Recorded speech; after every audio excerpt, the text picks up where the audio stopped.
If you want to influence without authority, then you need to leverage other types of power. Authority is a type of power we can use to influence other people. But when you don't have authority over other people, then you might think it's quite difficult to influence other people. However, authority is not the only type of power out there. What is power exactly? Well, I find a really simple and somewhat dark definition helps us to understand what kind of powers we have to influence other people. And the definition is this: if I can help you, I have the power to influence you. If I can't help you, but I can hurt you, I still have the power to influence you.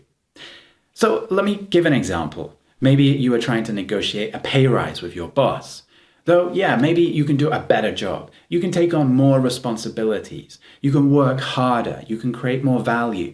Those are ways of helping your boss that might be really useful to them and tempt them to give you a pay rise. At the same time, if they don't want to give you a pay rise, you could say, look, I'm really sorry. I really enjoy working here, but I have another job offer elsewhere. And if I can't get this pay rise, I have to think about my family and I might have to take this other job offer elsewhere. Your leaving the company could actually hurt your boss. That's not intentional, it's unintentional, but you will be leveraging power for your own self-interests. And because it might hurt them, they might be more willing to give you that pay rise. Now, one example, I once worked with a partner consulting company to deliver training for their client. I flew to the city on my own expense. I paid for the plane tickets. I paid for the hotels. I accumulated quite a lot of expenses that they were supposed to reimburse me for. I went to train the client and the client was very happy. And when I submitted my invoice the next week, they said, "We're really sorry. We have cash flow issues. We can't afford to pay you." Now, I reached an agreement with them to pay me maybe 6 months later, and I waited 6 months, and after 6 months, they still didn't pay me. At this point, I panicked a little bit, and I wondered, how am I going to get my money? And so I remembered power, help and hurt.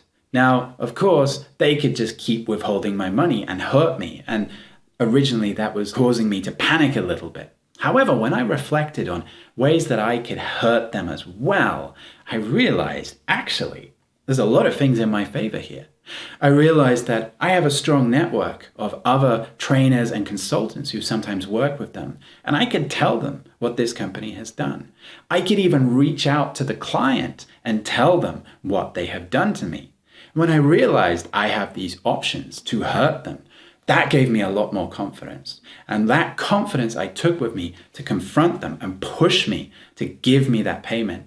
And the very next day after I phoned them up, they paid me without me even having to hurt them. So sometimes it can be very useful to just reflect on, if I can't get what I want here, what are some ways in which maybe I can hurt them? Doesn't mean you have to use these ways, and it doesn't mean it has to be directly hurting.